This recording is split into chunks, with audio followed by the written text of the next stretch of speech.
Hello, and welcome to Precon Decon, the video series where I deconstruct the pre-constructed decks of Magic the Gathering's history. In this video, we're going to keep looking at the Lorwyn set, and we're going to look at Elvish Predation, which is a green and black deck full of elves. So, Decklist here. So, 28 creatures, 5 instants, 1 enchantment, 2 sorceries, 1 artifact, 23 land, mana curve off to the side there. So, the Lorwyn elves. The I'm just going to go off a slight tangent. I really like the Lorwyn elves. Generally, in kind of like fantasy stuff, like say like I don't like D&D or like Warhammer or anything where usually there's elves. I generally don't care for elves because they're always presented as just like being so perfect and lovely, and everyone loves elves, and but I really like the Lorwyn elves because they're just absolutely unrepentant arseholes. Because they're pretty, they're hot, and they know it. And they had like their whole culture is basically being hot rich people who kill you if you're ugly, which is I just love them. I think it's like a really fun take on elves, honestly, to make them these very like psychotic elitist narcissists, and their whole culture is based around like I say basically how hot you are. I just think it's great, and yeah, they are. I say it's my favorite kind of interpretation of elves from the worlds of Magic the Gathering, and also it's what sort of like made it commonplace for black to be like the secondary color associated with elves. Because obviously normally elves are in green, but we do see occasionally like black elves creep in into sort of like maybe like core sets, or just other sets in general, or like black green elves, and like now it's because I think in Kaldheim the elves were green black as well, just because it sort of fits them, and yeah, I think this is where it all started off with Lorwyn, the green black elves. But yeah, anyway, let's start talking about these cards. So one of the rares in the deck is Nath of the Gilt Leaf, and quite a good rare to start off with. So 3 colors, 1 black, 1 green for a 4/4. At the beginning of your upkeep, you may have an opponent discard a card at random, and where an opponent discards a card, you create a 1/1 green elf warrior token. So right off the bat, super mean. Like, just making someone discard a random card every turn is really mean. And not only that, they're discarding it, and you're getting a creature as well out of it. So Nath is like really, it's like he has got a massive target on his head. So yeah, really good rare to include, and really embodies like the green black elves, I think. Yeah, really strong rare to have in this deck. So the other rare is Immaculate Magistrate, so 3 colors and a green for a 2/2. Taps to put a +1/+1 counter on target creature for every elf you control. You got a lot of elves in this deck, and the fact this doesn't cost anything apart from tapping it. I think if you're getting even like 2 or 3 +1/+1 counters, like you're doing all right out of this. It's a really strong effect. It's not. It's not limited to being at sorcery speed. So yeah, really strong effect, and can very quickly get out of hand if it's not dealt with. So yeah, really, again, another really good rare to have. Yeah, very strong. 2 Imperious Perfects. Had a lot of. I remember this card coming out, and everyone assumed it was a typo. Like, oh, shouldn't it be Imperious like Prefect? Because like a prefect is kind of like an officer, or someone of high status. But no, it is perfect, because the Elvish ranks in Lorwyn, perfects is the name given to the hottest elves. They are called the perfects, and below them I think are the immaculate, and then below that is the flawless. They have like all these kind of like names for the different like castes, depending how hot you are. So the perfects are the hottest ones. So 2 cards and a green for a 2/2. Elf creatures you control get +1/+1, and 1 green tap, put a 1/1 green elf warrior creature token into play, except it's a 2/2 because of the effect. So this is really strong as uncommon. Yeah, like pretty much when we were playing, everyone was suddenly like in love with elves, making elves decks, and there were like definitely had four of these in every elf deck, because it's just such a strong effect. Like 3 mana for like a 2/2 that gives the anthem effect perfectly fine, and then also makes 2/2s as well. Or at the minimum they're 2/2s because you got all the other effects as well. So yeah, really strong uncommon. And then 2 Elvish Harbingers, 2 cards and a green for a 1/2. When it comes to play, you set your library for an elf card, reveal it, shuffle your library, then put that card on top, and taps to give you 1 mana of any colour. So it's a mana dork and a tutor. So again, like really, really strong. This can search up pretty much any card in the deck, which is really good, and then help you cast it. So yeah, again, really, really strong effect. 2 Lisa Alana Huntmasters, 2 colours and 2 green for a 3/3. Whenever you play an elf spell, you create a 1/1 green elf warrior creature token. Again, this is one that gets really out of hand if it's not stopped. Because you're basically doubling up then on every elf you play. You play an elf creature, and you get another elf warrior token, and the elf warrior token is contributing to all your effects that care about having elves out. So yeah, really a really strong common. Like elves did really well out of Lorwyn, like some really good strong cards for the tribe out of this set. 2 Jagged Scar Archers, 1 colours and 2 green for a XX. Power toughens equals the number of elves you control, and tap does damage equals its power to target creature with flying. So this doesn't take a lot of effort to get it to a point where it can kill pretty much anything with flying. Even if it doesn't do that, it's still a massive creature. So yeah, again, like really solid card to have. 2 Elvish Eulogist, 1 green mana from 1/1. Sacrifice it to gain 1 life for every elf card in your graveyard. Yeah, for a 1-drop, this is perfectly fine.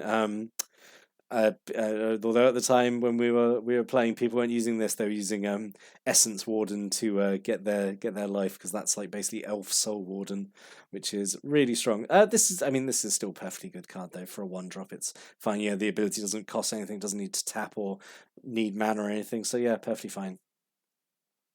And a Ren's Run Vanquisher, 1 colour and 1 green for a 3/3.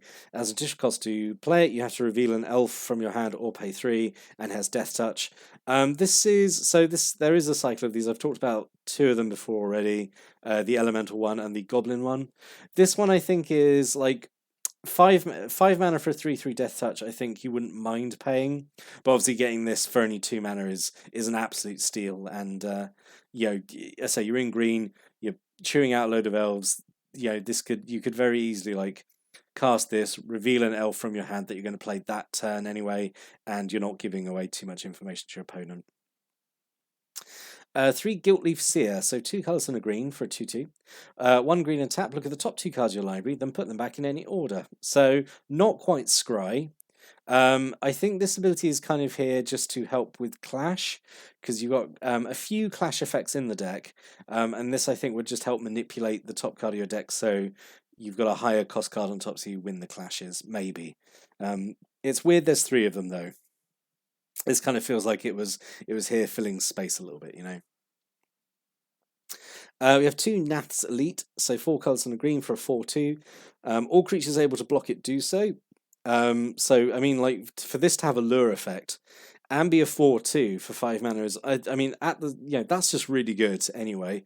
But it also has the ability when it comes into play, you clash with the opponent. If you win the clash, it gets a +1/+1 counter. So being a 5/3 with a lure effect, really good, because obviously it's going to die, you attack with it, and it's probably going to get mobbed and killed, obviously, but it doesn't matter because all your other elves are going to get through. And even if your other elves do get through and don't kill your opponent, this being potentially 4/2 or a 5/3 or bigger, you've got a load of pump effects in here to potentially kill a load of the creatures that block it.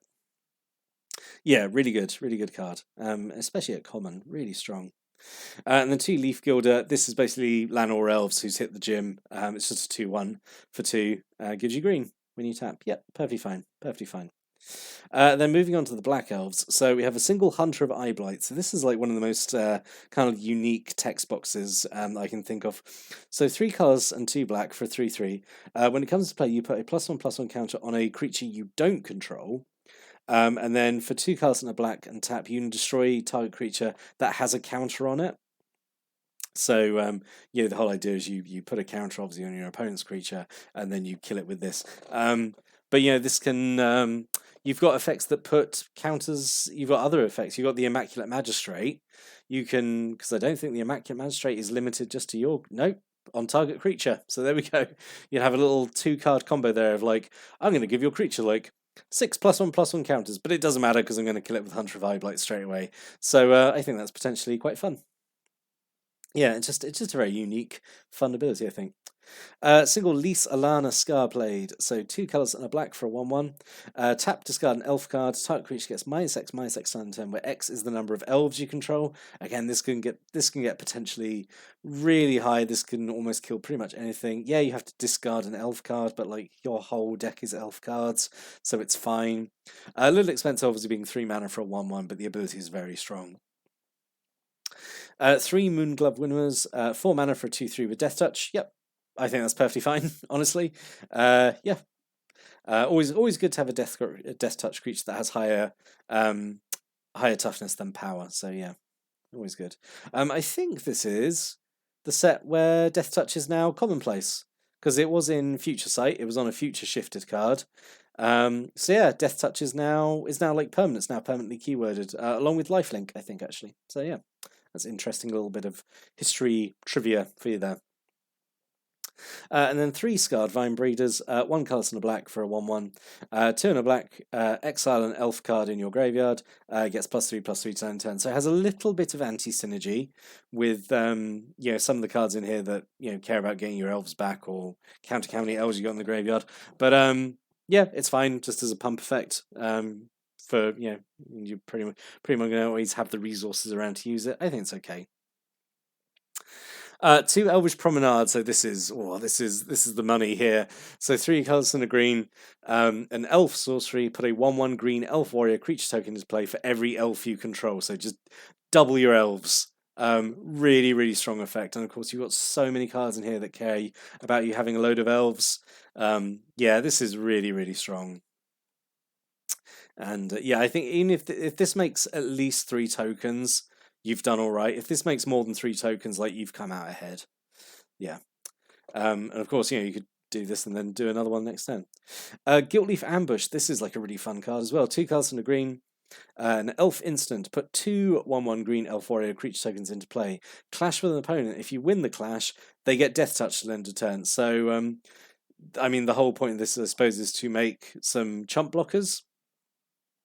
And if you win the clash, you've got 2 death touching surprise blockers, which can really mess up a combat.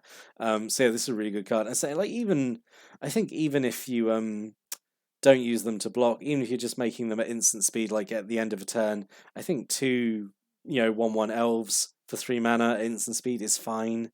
Yeah, but I think obviously the intent is to use it as a combat trick, and potentially a very swingy combat trick. And then just this completely random card, Lammas Weave, 1 colour and a green. Name a card, then target player puts the top card of his or library into their graveyard. Oh my god, it's Green Mill. If that card is the named card, you gain life equal to the converted mana cost. Draw a card. So that is a lot. That is a lot for not much potential. You've got like clash effects, I suppose. So I suppose you could do a clash, and if your opponent leaves the card on top of the deck, then you do Lammas Weave, and then you mill it and you gain the life. It's a lot of hoops to jump through, though, for potentially just a bit of life and drawing a card. Yeah, but it's fine. It's fine, I guess. But this is a card you would, I think, take out pretty much straight away because it's not making elves. 2 Eyeblights ending, 2 cards and a black, destroy a non-elf creature. Yep. Yep, just really good, efficient kill spell. A single Prowess of the Fair, 1 colour and 1 black, an elf enchantment. Hey, let's make some elf tokens. Whenever a non-token elf dies or you control is put into your graveyard from play, you create a 1/1 green elf warrior token. So yep. So when your main elves die, you still get an elf token. So my god, it's just pooping out elves everywhere, this deck. And then a single Wanderer's Twig just to fix your mana if you need it. So what could have been? So just to clarify, I think this deck is like really, really well put together. I think it's definitely, I was going to say it's the strongest. I think the Merfolk one is probably on par with it, honestly. But yeah, it's really well put together. So the cards here I think the deck is actually honestly pretty perfect the way it is, but you know, just some changes here maybe. Elvish Branch Bender, two cards and a green for a 2/2, turns a forest into an XX tree folk until end of turn, where X is the number of elves you control. It just turns the forest into a massive creature, just in case just in case you need another creature. Fistful of Force is just a clash spell. It's a pump spell that gives +2/+2 if you clash, and if you win the clash, it gets an extra +2/+2, and gains trample in turn, which for 2 mana that's a lot going in, like +4/+4 and trample. Nectar Fairy is just a little 2 mana 1/1 flyer. Gives a fairy or an elf lifelink at end of turn, which is fine, I suppose. And then maybe as an alternate rare, I mean, just to clarify, Nath and the Immaculate Magistrate are really, really good. But I have a soft spot for Ren's Run Packmaster. So 3 cards in the green for a 5/5. You have to champion elf when it comes to play. Whatever, champion an elf token. It doesn't matter, and it makes wolf tokens, and then it gives you wolves death touch. So it's doing a lot for 4 mana. You know. So yeah, really, yeah. So all these could have been potential, but as I said, what I think is here is really, really good. Maybe a few cards which are like not quite as optimal, like the Lammas Tide Weave, you know, that could have been Fistful of Force or something. But on the whole, really, really strong deck out of the box. So many like pump effects and ways to make elf tokens, and I think it would have been really difficult to like play against and come out ahead. Like it would have been a real and it feels good to play as well. And as I can attest, I've played it, and like it feels really good to play this deck and just get so many like effects that care about elves, and you just make a million tokens, and it's just great. Bloody love the Lorwyn elves. But what are your thoughts on the deck after seeing it? Did you have this deck? If you have any thoughts, opinions, or stories about the deck, please put a comment below, and I'll read them. Always like reading people's comments and just seeing people engage with these videos. But I'm going to be back next time. I'm going to look at another Lorwyn pre-constructed deck. But until then, thank you for watching and listening. Have a great day.